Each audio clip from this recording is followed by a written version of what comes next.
வணக்கம். மீண்டும் பத்திரிகைகளோடு சந்திப்பது மகிழ்ச்சி. இன்றும் தாயகத்திலிருந்து வெளியாகி இருக்கும் உதயன் விளம்பர தினக்குரல் மற்றும் ஈழநாடு பத்திரிகைகளோடு உங்களை சந்திக்க போகின்றோம். இன்றைய தினம் 24ஆம் தேதி ஏப்ரல் மாதம் 2025ஆம் ஆண்டு வியாழக்கிழமை. இந்த நாள் உங்கள் எல்லோருக்குமே பாதுகாப்பான இனிய நல்லதொரு நாளாக அமையட்டும். இலங்கையிலே பல புதைகுழிகள் இருக்கிறது. அந்த புதைகுழிகளை ஆய்வு செய்வதற்கும் அவை குறித்து நிதி விடுவிக்கப்படாமை தொடர்பாகவும் தொடர்ச்சியாக மக்கள் வேண்டுகோள் விடுப்பதும், மக்கள் பிரதிநிதிகள் அதற்காக குரல் எழுப்புவதும், தன்னார்வ தொண்டர்கள் அது குறித்து போராடுவதும், பின்னர் அவை அடங்கி போவதும், பின்னர் அவை மீள உயிர்ப்பிப்பதுமாக அந்த விடயம் தொடர்ந்து கொண்டுதான் இருக்கிறது. இந்த புதைகுழிகள் என்றவுடன் நாம் நினைத்து விட முடியாது இது பொக்கிஷத்தை கொடுக்கக்கூடிய புதைகுழிகள். இது மனித புதைகுழிகள்.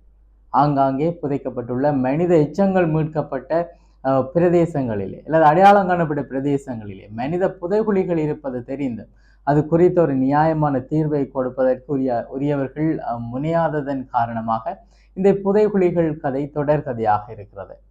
இப்பொழுது செம்மணி அகழ்வுக்காக நிதி விடுவிக்கப்பட்டிருக்கிறது. இது நீண்ட இழுபறைக்கு பின்னர் விடுவிக்கப்பட்ட நிதியாக இருக்கிறது. அது குறித்து இன்றைய பத்திரிகைகள் விரிவாக பார்க்க இருக்கிறோம். அதே போல கொலை கலாச்சாரம் தலை தூக்கி இருக்கிறது. அரசு ஏன் மௌனம் காக்கிறது என எதிர்கட்சி தலைவர் கேள்வி எழுப்பியிருக்கிறார். அதே நேரத்தில் மிக முக்கியமானவர்கள் என்று சொல்லப்படக்கூடிய அந்த முக்கியமானவர்கள் யாருக்கு என பார்ப்போமாக இருந்தால் சில தரப்பினர்களுக்கு முக்கியமானவர்கள் கொல்லப்படுகிறார்கள்.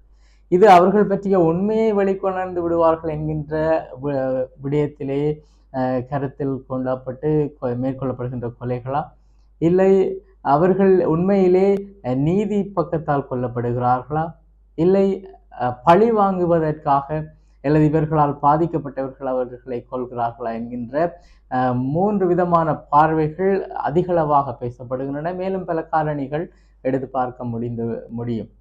அதே போல நேற்றைய தினம் கொல்லப்பட்டிருக்கக்கூடிய டான் பிரசாத் அவர்களுடைய உறவுகள் அங்கே கண்ணீர் மல்க அல்லது அவர்களுடைய துன்பத்தை பார்க்கின்ற போது மனமுருகுகிறது. இதே போலதான் எங்களால் பாதிக்கப்படக்கூடியவர்களும் வருத்தப்பட்டிருப்பார்கள் என்று அந்த கணம் அந்த குடும்பத்தினர் நினைத்திருக்க வேண்டும். இல்லைன்னு சொன்னால் அது சார்ந்த தொழிலில் ஈடுபடக்கூடியவர்கள் நினைத்திருக்க வேண்டும், எங்களால் இவ்வாறு தான் ஏனைய குடும்பங்களும் துன்பப்பட்டிருப்பார்கள் என. இருப்பினும் ஒருவருடைய கொலையிலே மகிழ்ச்சி அடைகின்ற கலாச்சாரம் எங்கள் மத்தியிலே இல்லை. அதன் காரணங்களால் இந்த செய்திகளை பார்த்து மனவருத்தப்படுவதோடு எங்களுடைய செயல்களை கடந்து செல்ல வேண்டியதாக இருக்கிறது. அந்த வகையிலே இன்றைய பத்திரிகைகளில் பல முக்கியமான விடயங்கள் இருக்கின்றன. அவற்றை நாங்கள் விரிவாக பார்க்க இருக்கிறோம். முதலிலே உதயன் பத்திரிகை. உதயன் பத்திரிகையின் தலைப்பு செய்தியாக கொடுக்கப்பட்டிருப்பது நீண்ட இழுபறைக்கு பின்னர் செம்மணி அகழ்வுக்காக விடுவிக்கப்பட்டது நிதி. அரியாலை செம்மணி புதைகுழியிலே அகழ்வு பணிகளை முன்னெடுப்பதற்காக நிதி அமைச்சால் விடுவிக்கப்பட்டுள்ளது என்று தெரிய வந்திருப்பதாக அந்த செய்தி நகர்கிறது. டான் பிரியசாத் கொலைக்கு அரசாங்கமே முழு பொறுப்பு, பொதுஜன பெரமுன வலியுறுத்தி இருக்கிறது. காரணம், பெரமுனருடைய ஒரு வேட்பாளர் கூட மஹிந்த ராஜபக்ஷ அவர்களுடைய மிக முக்கியமானவர் என்று சொல்லப்படுகிறார். அதே நேரத்திலே நாமல் ராஜபக்ஷ அவருடைய நண்பர் என்று சொல்லப்படுகிறார். இவையெல்லாம் செய்தி ஊடகங்களிலே வந்திருக்கக்கூடிய விடயங்கள். இருப்பினும் அதில் இருக்கக்கூடிய விடயங்கள் உண்மை தன்மையாக பார்க்கின்ற போது இவர் ஒரு பெரமுனவனுடைய ஒரு வேட்பாளராக கூட இருக்கிறார்.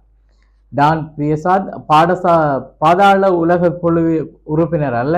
எனவே அவர் கொல்லப்பட்டமை தொடர்பிலே அரசாங்கம் பொறுப்பு கூற வேண்டும் என ஸ்ரீலங்கா பொதுஜன பெரமுன வலியுறுத்தி இருக்கிறது. உள்ளூராட்சி தேர்தல் வடக்கு மாகாணத்திலே 114 முறைப்பாடுகள் என்கின்ற செய்தி பதிவாகி இருக்கிறது. யாழ்ப்பாண மாவட்டத்திலே தபால் மூல வாக்களிப்புக்கு 21,064 பேர் தகுதி பெற்றிருக்கிறார்கள். இணைய குற்றப்பிரிவு யாழ்ப்பாணத்திலே நாளை ஆரம்பம், அங்குரார்ப்பணம் செய்ய வருகிறார் பதில் போலீஸ் அதிபர் என்கின்ற செய்தி கட்டமிடப்பட்ட செய்தியாக தரப்பட்டிருக்கிறது. தபால் மூல வாக்களிப்பு இன்று என்கின்ற விடயம் சொல்லப்பட்டிருக்கிறது. மாணவனை மோதிவிட்டு தப்பியோடிய பெண் தீவிர தேடுதலில் போலீசார் என்கின்ற விடயம் சொல்லப்பட்டிருக்கிறது. பட்டுக்கோட்டை இந்து கல்லூரிக்கு அருகாமையில் பாடசாலை மாணவன் மீது மோட்டார் சைக்கிளால் மோதி விபத்தை ஏற்படுத்திய பெண் சம்பவ இடத்தில் இருந்து தப்பி சென்றிருக்கிறார். இந்த சம்பவம் நேற்று முன்தினம் காலை இடம்பெற்றிருக்கிறது. இது குறித்து முச்சந்தி முரளி தன்னுடைய கருத்தை பதிவு செய்திருக்கிறார். மற்றவை எக்கேடு கட்டாலும் பரவாயில்லை என்று தப்பி ஓடுறது தான் இப்ப நாகரிகம் கண்டியலோ என அவர் தெரிவித்திருக்கக்கூடிய கருத்து பதிவாகி இருக்கிறது. 8 கிலோ தங்கம் மன்னாரில் மீட்கப்பட்டிருக்கிறது. இது குறித்து 2 சந்தேக நபர்கள் கைதாகி இருக்கிறார்கள். அமைச்சர் பிமல் யாழ் வருகிறார் என்கின்ற விடயம் சொல்லப்பட்டிருக்கிறது. அதே நேரத்திலே மே 15ஆம் தேதி முதல் ராமர் பால திட்டுக்கள் வரை சுற்றுலாவிகள் அனுமதி என்கின்ற விடயம் சொல்லப்பட்டிருக்கிறது. வட்டுவாகல் பால புனரமைப்பு பூர்வாங்க நடவடிக்கைகள் ஆரம்பம் என்கின்ற செய்திகளும் புகைப்படங்களோடு கூடிய செய்திகள். மூளையில் கிருமி தோற்று குடும்பஸ்தர் உயிரிழப்பு என்கின்ற செய்தி பார்க்க முடிகிறது. நாளாந்தம் இவ்வாறான செய்திகளை நாங்கள் பார்த்து வருகிறோம். ஊடகவியலாளர்கள் படுகொலைகள் நீதி வழங்க அரசாங்கம் பின்னிப்பு நாடாளுமன்ற உறுப்பினர் சரவணபவான் தெரிவிப்பு என்கின்ற விடயம் சொல்லப்பட்டிருக்கிறது. ஜனநாயகத்தை படுகொலை செய்தே உள்ளூராட்சி தேர்தல் இடம்பெறுகிறது, சட்டத்தரணி மணிவண்ணன் விமர்சனம் என்கின்ற செய்திகளும் பார்க்க முடிகிறது. இப்பொழுது தேர்தல் பிரச்சாரங்கள் சூடு பிடித்திருக்கின்ற நிலைமையிலே ஒவ்வொருவரும் ஒவ்வொருவாறு பேசுவதை பார்க்க முடிகிறது. தமிழ் தரப்பினர் சரியான முறையிலே செயற்படவில்லை, அதனாலேயே நாம் தெற்கை நோக்கி நகர வேண்டியதாக இருக்கிறது என மக்கள் கருத்துக்கள் இருக்கிறது. இந்த நிலையில் பெரும்பான்மை கட்சிகளுக்கு வாக்களிக்காதீர்கள் என்கின்ற ஒரு கோஷத்தோடு தேசிய கட்சிகள் களமிறங்கி இருக்கின்றன. இதே இடத்திலே புதிய திருத்தத்தை அதாவது பல்வேறு திருத்தங்கள் முன்மொழியப்பட்டு வருகின்றது. அந்த திருத்தங்கள் குறித்து பத்திரிகைகளை நாங்கள் நாளாந்தம் பார்த்து வருகின்றோம். அவை குறித்த செய்திகளையும் இன்றைய பத்திரிகைகள் தாங்கி வந்திருக்கிறது. எதிர்கட்சி தலைவருடைய செய்தி ஒன்று, கொலை கலாச்சாரம் தலை தூக்கியுள்ளது, அரசு ஏன் மௌனம் காக்கிறது என கேள்வி எழுப்பியிருக்கிறார் சஜித் பிரேமதாசா. 26ஆம் தேதி ஜனாதிபதி வவுனியாவுக்கு விஜயம் என்கின்ற விடயம் சொல்லப்பட்டிருக்கிறது. புது குடியிருப்பிலே கசிப்பு உற்பத்தி முற்றுகை செய்யப்பட்டிருக்கிறது. அமெரிக்காவுடன் தீர்வு வரி குறித்து கலந்துரையாடல் வெற்றி, விரைவிலே கூட்டறிக்கை ஜனாதிபதி அனுரகுமார திசாநாயக்க பதிவு செய்திருக்கிறார். மூளையில் கிருமி தொற்று இளம் குடும்பஸ்தர் உயிரிழந்திருக்கக்கூடிய துயர சம்பவம் துன்னாலை பகுதியிலே பதிவாகியிருக்கிறது. உள்ளூராட்சி தேர்தல் தபால் மூலமான வாக்களிப்பு இன்று முதல் ஆரம்பம் என்கின்ற செய்திகள் சொல்லப்பட்டிருக்கின்றன. அதே நேரத்தில் இந்த ஆண்டிலே இதுவரை 37 துப்பாக்கிச் சூட்டு சம்பவங்கள் பதிவாகி இருக்கிறது. அதில் 26 பேர் உயிரிழந்திருக்கிறார்கள். பெரமுன வேட்பாளர் டான் பிரசாத் கொலை, சந்தேக நபர் 3 கைது என்கின்ற விடயம் சொல்லப்பட்டிருக்கிறது. இதிலே ஒரு தந்தை மகன் இருப்பதாகவும் சொல்லப்பட்டிருக்கிறது. ஒரு தந்தையும் ஒரு மகன். இவர்களுக்கு பயண தடை விதிக்கப்பட்டிருக்கிறது. காஷ்மீரில் பயங்கரவாதிகள் தாக்குதல் 26 பேர் உயிரிழந்திருக்கிறார்கள். மிக கொடூரமான தாக்குதலாக அந்த தாக்குதல் பதிவாகி இருக்கிறது. பிரதேச மற்றும் நகர சபைகள் ஊழல் அரசியலின் பாலர் பாடசாலைகள் அந்தரிக்கக்கூடிய விடயங்கள் பிரதமர் ஹரணி அமரசூரிய வெளிப்படுத்தியிருக்கிற விடயங்களாக அவை அமைய பெற்றிருக்கிறது.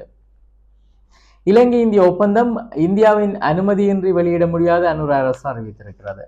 அதே நேரத்திலே தபால் மூலமான வாக்களிப்பு 3865 பேர் தகுதி பெற்றிருப்பதான விடயங்கள் சொல்லப்பட்டிருக்கின்றன. வத்திகான் பயணமானார் கருதினால் மல்கம் ரஞ்சித் என்கின்ற விடயங்கள் சொல்லப்பட்டிருக்கிறது. ட்ரம்பின் கடும் வரிகள் எச்சரிக்கும் சர்வதேச நாணய நிதியம் என்கின்ற செய்திகளும் பதிவாகி இருக்கிறது. அதே போல வெளிநாட்டு முதலீட்டு வேலை வாய்ப்பிலே இலங்கைக்கு முன்னுரிமை அளிக்கப்படும் ஐக்கிய அரபு அமீரகம் தெரிவித்திருக்கக்கூடிய செய்திகளும் பார்க்கக்கூடிய செய்திகளாக அமைந்திருக்கிறது. இலங்கையினுடைய போக்கு பலருடைய வரவேற்பை பெற்றிருக்கிறது, சிலருடைய எதிர்ப்பை பெற்றிருக்கிறது. இந்த நிலையில் தீர்வை வரி குறித்த அமெரிக்காவுடனான பேச்சுக்கள் கலந்துரையாடல்கள் வெற்றியில் முடிவடைந்திருப்பதாக சொல்லப்பட்டிருக்கிறது. இதனை ஜனாதிபதி அறிவித்திருக்கிறார். அதே நேரத்திலே துப்பாக்கி தோட்டாக்களே இன்று நாட்டை ஆள்கின்றன, எதிர்கட்சி தலைவர் சஜித் தெரிவித்திருக்கக்கூடிய விடயங்கள் பதிவாகி இருக்கிறது. தமிழ் தேசிய உணர்வில் இருந்து விலகவில்லை என நிரூபிக்குமாறு சித்தார்த்தன் மக்களிடம் கோரியிருக்கிறார். இவ்வாறு தமிழ் தேசிய உணர்வில் இருந்து அரசியல்வாதிகள் விலகவில்லை என்பதை அரசியல்வாதிகளால் நிரூபிக்க முடியுமா என்கின்ற கேள்விகளை மக்கள் எழுப்ப வேண்டியதாகவும் இருக்கிறது. அரசாங்க கட்சியை எமது பொது எதிரி விக்னேஸ்வரன் தெரிவித்திருக்கிறார். முன்னாள் ஜனாதிபதிகளின் சலுகைகள் மேலும் குறைப்பு என்கின்ற விடயம் சொல்லப்பட்டிருக்கிறது. அதே இடத்திலே வெள்ளி சனி சந்திரன் நாளை வானிலே ஒன்றாக தெரியும் என்கின்ற விடயமும் ஒரு எதிர்பார்ப்பாக முன்வைக்கப்பட்டிருக்கிறது. சைபர் குற்றங்கள் அதிகரிப்பதான விடயங்கள் வெளிப்படுத்தப்பட்டிருக்கின்றன. அதே நேரத்திலே பல்வேறு முக்கிய செய்திகளை இன்றைய பத்திரிகைகளிலே பார்க்க முடிகிறது. வெளிநாட்டு முதலீடுகளை பாதுகாக்க உரிய சட்டங்கள் ஏற்பாடு செய்யப்படும், ஜனாதிபதி அனுரகுமார திசாநாயக்க உறுதியளித்திருக்கிறார். கருணா பிள்ளையானுக்கு அரசியலில் பதவிகள் வழங்கப்பட்டமை தவறானது என முன்னாள் ஜனாதிபதி மைத்ரிபால சிறிசேன தெரிவித்திருக்கிறார். மைத்ரிபால சிறிசேன அவர்கள் தன்னுடைய ஆட்சி காலத்திலே செய்திருக்கக்கூடிய பல தவறுகள் இப்பொழுது விமர்சனங்களாக முன்வைக்கப்படுகிறது. காஷ்மீர் தாக்குதலிலே 28 சுற்றுலாவிகள் பலியாகி இருக்கிறார்கள். சவுதியில் இருந்து இந்தியா திரும்பினார் மோடி என்கின்ற விடயங்கள் சொல்லப்பட்டிருக்கின்றன. எனவே இந்த காஷ்மீர் தாக்குதல் தொடர்பாக இந்தியா மிக முக்கியமான பதிலை வழங்கும் என்கின்ற எதிர்பார்ப்புகளும் இருக்கிறது. அதே நேரத்தில் இலங்கை மீதான அமெரிக்க வரி வாஷிங்டனிலே உயர்மட்ட பேச்சு என்கின்ற விடயங்கள் சொல்லப்பட்டிருக்கின்றன. இவை பத்திரிகைகளை அடிப்படையாக வைத்துக்கொண்டு நாங்கள் பார்க்கக்கூடிய செய்திகளாகவும் அமைந்திருக்கின்றன.